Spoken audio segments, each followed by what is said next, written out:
we're live. Good morning, everybody, and afternoon for anybody else not on the West Coast of the United States. And we are Fred Cohen and Adam Gordon, OSG, Oya Security Growth, and we help grow cybersecurity companies. And every Thursday, Fred and I do this podcast where we talk about cybersecurity, marketing, and other things that might be of interest. Okay, wait a minute. Hi. Not every Thursday, we missed one. That's true. We did miss one, and that was entirely my fault. Let's be clear.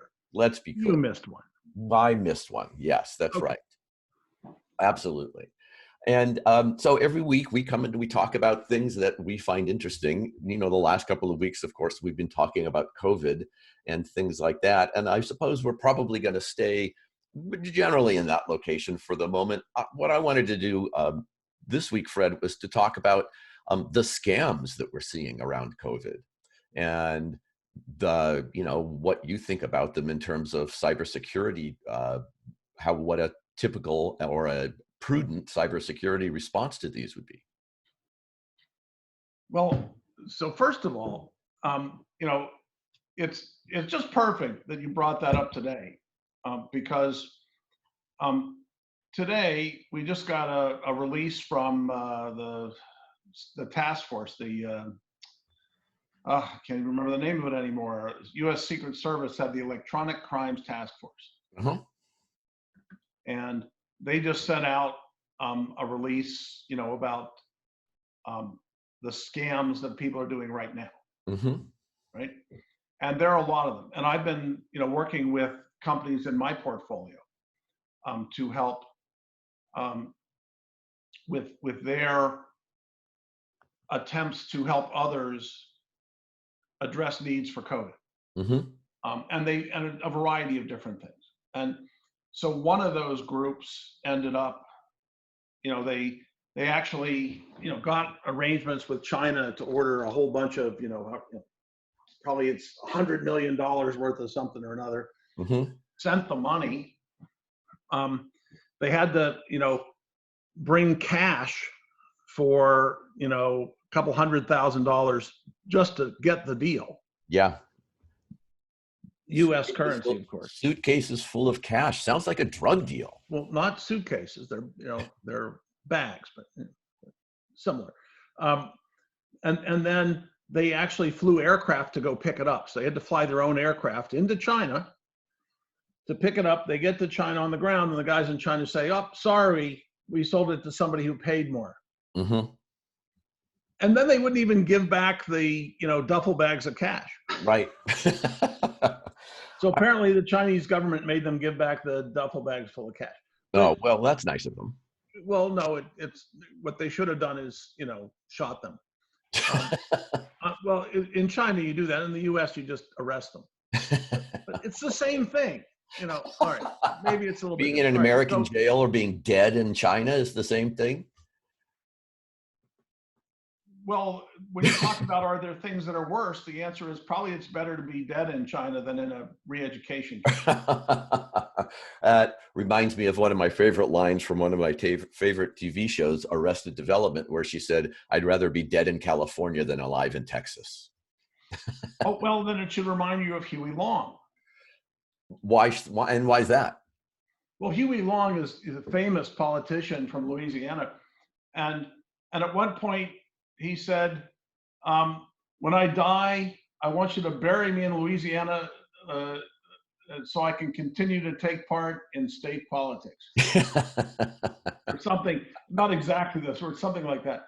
Basically because, he was accused of and probably guilty of having all sorts of dead people vote in their elections. All right, in any case, so having said that, in answer to your question, yes, among other things, there's a current Air Force proposal process underway, and they're asking for various things to help in the COVID situation. And one of the things that we have a draft proposal in that we're going for is rapid evaluation of COVID-related offerings to detect frauds.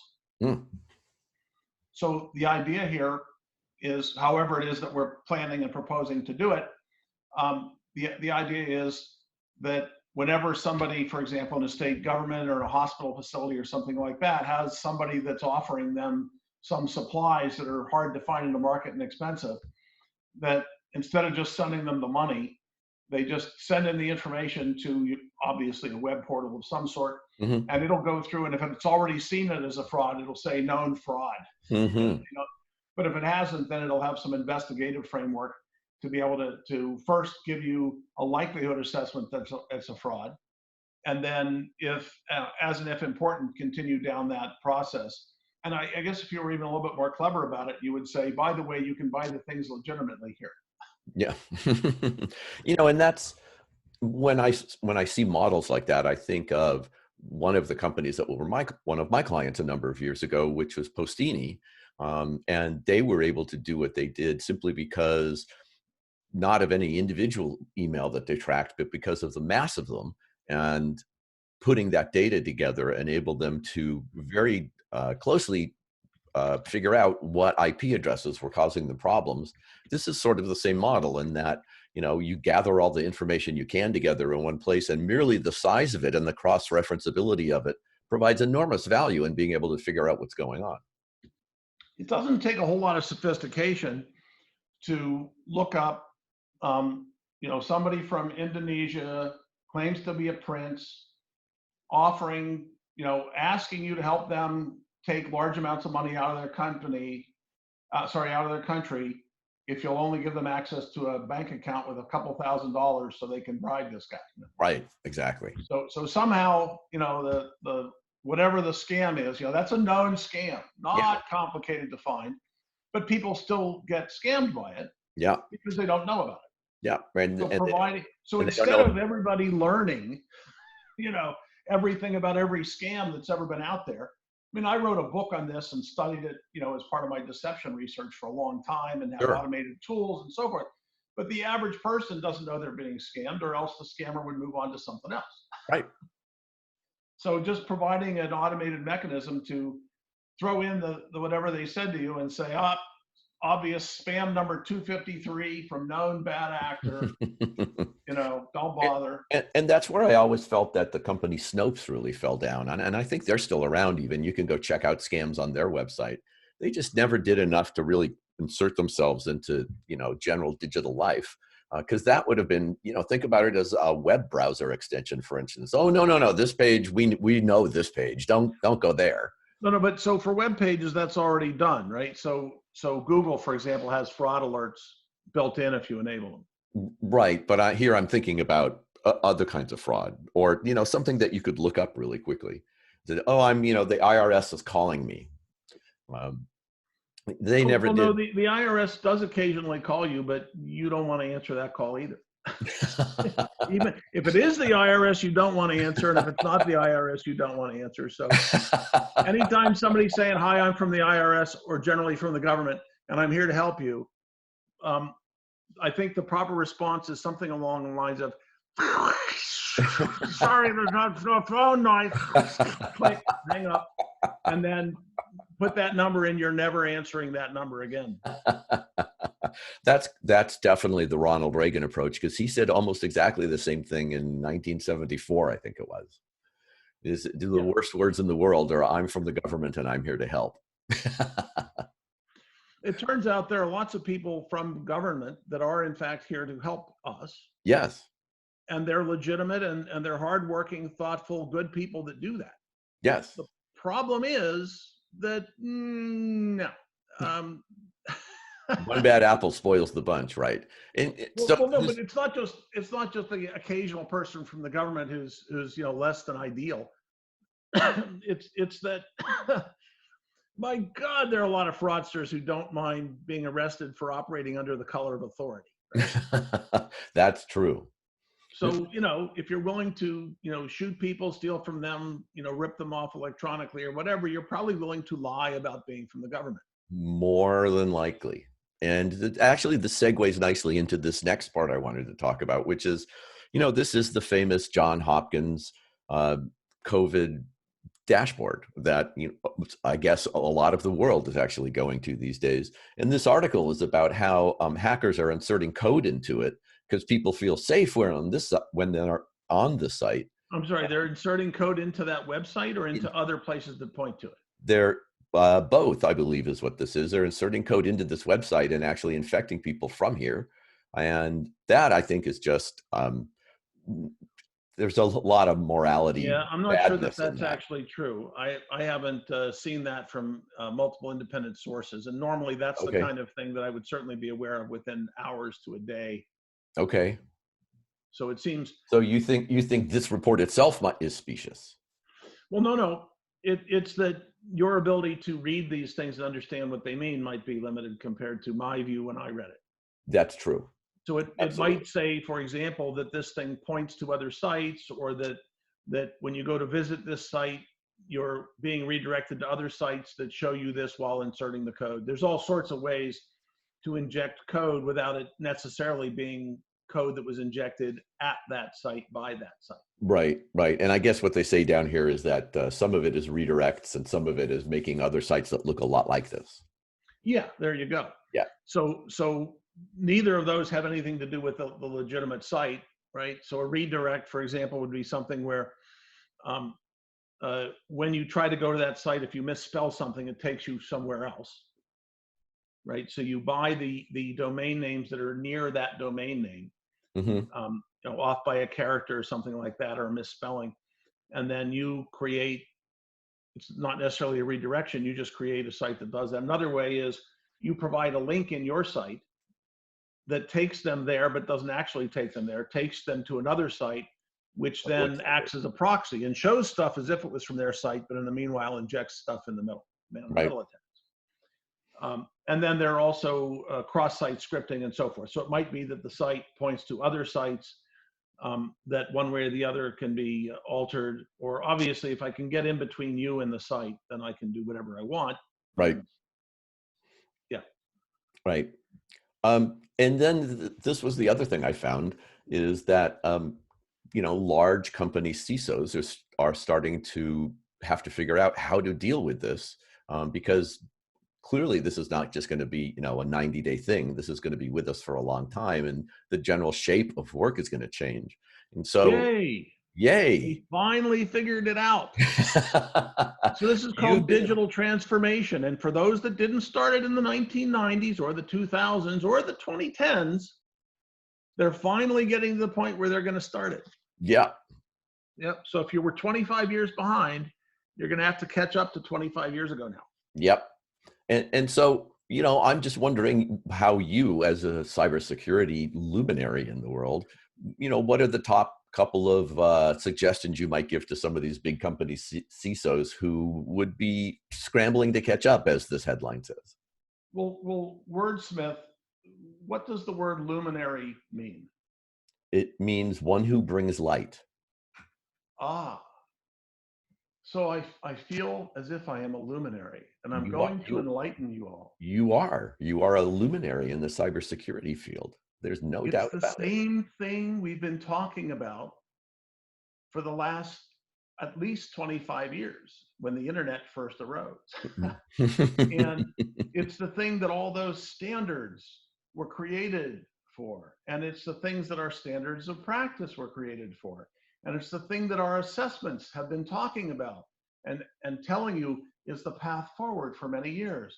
And if you would have done an assessment anytime in the last 25 years and followed the advice, you would be 25 years ago, 85% of the way prepared for this. And if you did one today or last year or 2 years ago, you would have been 99% prepared for this. The only thing that has changed is the quantity of people working from facilities, physical facilities, that are not protected with the same physical set of protections as wherever you housed them before. But we've been dealing with that for a very long time. So whatever home workers you had, if you were properly, caring for your flock, then everybody can do the same thing. Now, having said that, there are some high consequence situations where physical presence is going to still be required. And almost none of them are situations where you need people that are less than 6 feet away from each other, breathing in each other's faces without masks. So those can continue to operate, but you're going to have a cleaning regimen. And, or you could just have them wear gloves and gowns. I know you can't get gloves, gowns, and masks these days, which is part of what your disaster recovery and emergency response plan should have had in place anyway. And by the way, most of the really large companies with huge data centers have already donated tens of thousands or hundreds of thousands of these pieces of equipment to hospitals and so forth in need because they were prepared. So the idea that who could have ever known is everybody on the frickin' planet knew. Was If you bound to didn't happen. know, it's because you Pandemics weren't happen. doing your job. Pandemics But happen. it's really not the CISO's fault in the vast majority of these cases. And the reason is most of the CISOs out there were not people that were trained or educated or really ready to be CISOs. They're people that ended up with those jobs for one reason or another because companies at the executive level found out through some audit or something, we need somebody called a CISO. So they hired somebody, underpaid them, didn't train them, didn't educate them, didn't follow their directions or advice, and put them in this situation, refused to do the things they said to do. And now they're in a situation where, oh, my priority has changed because the boss finally listened to me. Or, oh, maybe you should have hired somebody competent. So it's really on the executives above them. It's like when you blame the private who followed orders that were wrongful orders, who was never trained on what's a rightful and wrongful order. And the private's the one that goes to jail. Yeah. But it's not the private's fault. And I'm not saying that CISOs are like privates in the Army, but they're treated that way by top management in a lot of cases. Now, having said that, I will say that many of the people in those positions are poorly suited to those positions. Yeah. And the reason they're poorly suited is it's not necessarily their fault, right? It has to do with executives above them putting them in situations, hiring the wrong people for the wrong job, not training them, not educating them, and so forth, right? So it's one of those situations where when top management doesn't do their job, one of those situations where top management doesn't do their job, everything gets done locally with the various expertise available, and people are struggling against top management to get their job done. And some of them are just doing whatever top management says because they know they'll keep their jobs. And where do I recognize that from? That sounds a lot like marketing departments to me, actually. Exactly what you're talking. No. I was thinking about the COVID situation in particular. Ah, yes. And I was thinking about, that sounds a lot like a lot of CMOs I know who end up being there not because they're qualified or because they're good at it. They just happen to end up there. And so I think security and marketing. What's that? This is thematic. Yeah, absolutely. Many times you've said that cybersecurity is like marketing. Yeah. And as opposite as you would imagine they might be, one being, highly technical left brain stuff and the other one being highly right brain cleverness stuff. They're both actually quite clever, but as much as they are seemingly different, they seem to be very much the same. Yeah, in a lot of cases. And I don't see them as that diametrically opposed either. I think the best security people are actually quite creative, and the best marketers are actually quite analytical.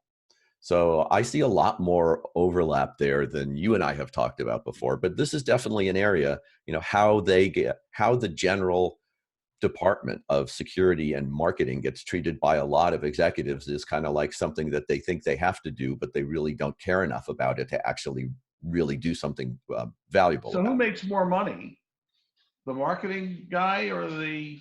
Oh, that's a good question. Maybe we'll leave that for next week, and I'll see if I can find. Because Adam, I've been thinking lately. Yeah. I've been doing a lot more, support for sales and marketing and helping grow companies in terms of understanding how they can go to market, even in the cybersecurity space. Sure. I've been doing technical cybersecurity, which frankly, we have more solutions than problems. We just don't apply them right. And now that sounds like a marketing problem. Well, that's my point. Yeah. It seems like maybe I'm becoming a marketing guy, and if there's more money by saying it's marketing than saying it's cybersecurity, maybe I should just say, "Hey, no, I'm a marketing guy."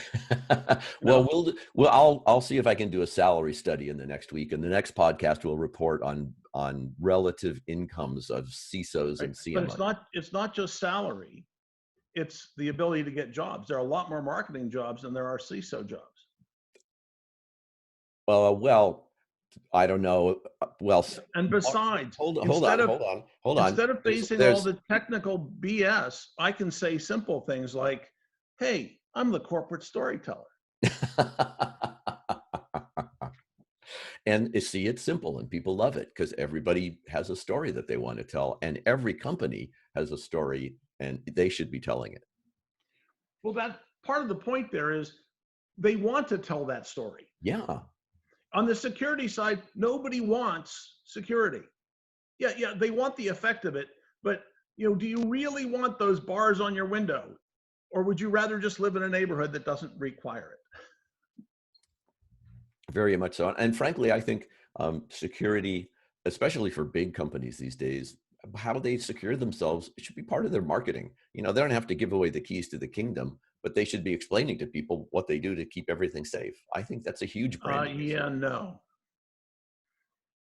What's that? I'll disagree there. Sure. So there's this sort of false dichotomy, this false thing that says that security through obscurity is a bad thing, and yet essentially all security has at its heart some level of obscurity. Yeah. And again, So I'm not saying that you should give away the secrets about what you do, but in general, we can describe technology and technological processes in ways that don't give away what the underlying processes are, while talking about how good they are at protecting people's data or whatever it is they're trying to protect. I think it's a huge mistake that big companies, especially things like, medical companies like Baxter, things like that, don't make a bigger um, issue of, or public issue of, how they protect data. I think that's a huge, yeah, no, huge so missing so in the when you brand. do that, you're inviting attack. Well, they're inviting attack anyway, just by being Baxter. No.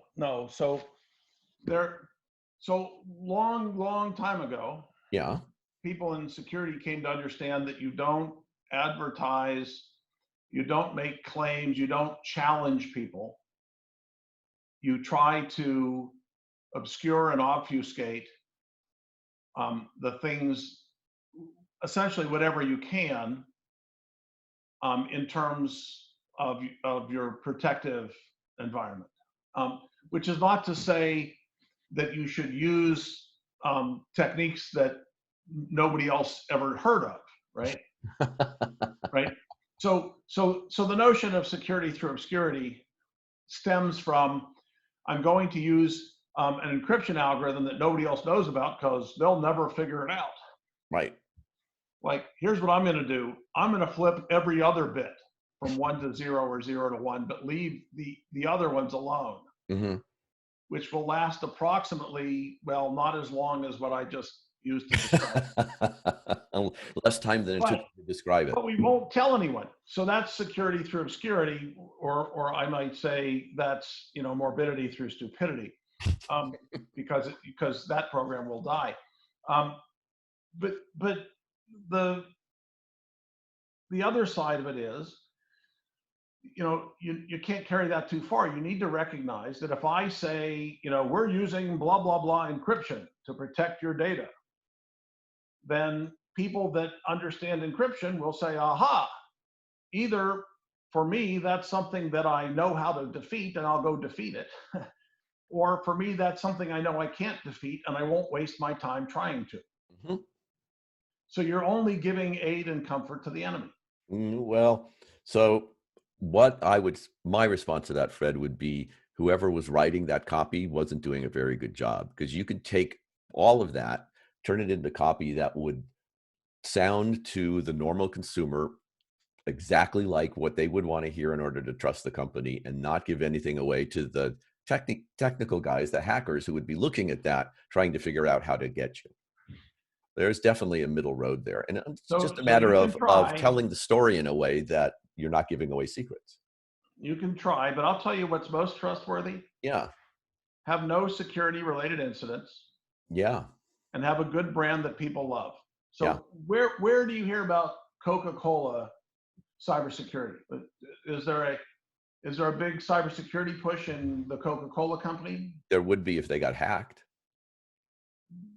Well, so the point is that the answer to the question is, well, no, nobody even knows about Coca-Cola's security because they don't care because it's Coke.